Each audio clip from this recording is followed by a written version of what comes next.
Hi there, we're going to look at keying today, or what sometimes people call green screen or blue screen.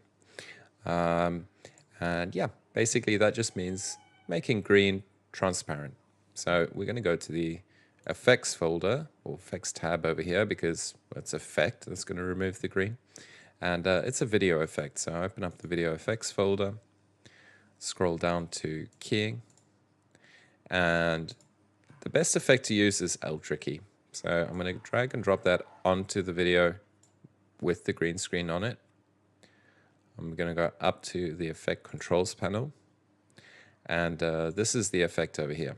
Now, the main decision you're going to make, the main thing you're going to do with this is to tell the effect what color to remove, because it could be green or blue, or it could be really any color.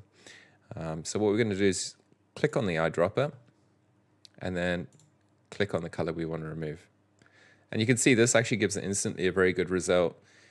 Partly that's because this is a pretty powerful and good effect, but also because this is very well shot green screen. If I just disable the effect, well shot green screen has a very kind of bright, but very importantly, a very consistent green across the whole frame. So that's pretty difficult to achieve. But really the secret to a good result is in the filming of it, lighting the green screen evenly. So there we go. It might look good, but this one does actually have a little bit of green fringing. If I go over here and set this program screen from fit to 100%, you can see that especially like on this edge here, there's a little bit of green. So it's a bit of green fringing.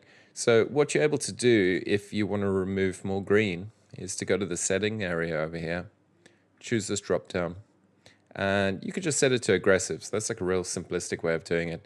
Yeah, it just removes a bit more of the green. What's going on in the background is it's mainly happening in the matte cleanup area. So the choke, soften, and contrast, these are all set to 0. When I set it to aggressive, they get pushed up to 10. And if you want to go even further, you can just start pushing them up. Now, why wouldn't we just turn it all the way up? Well, let's have a look. If we turn these all the way up to say 100, you can see it's not a very good result, because the stronger you make the effect, the more it eats into the edges.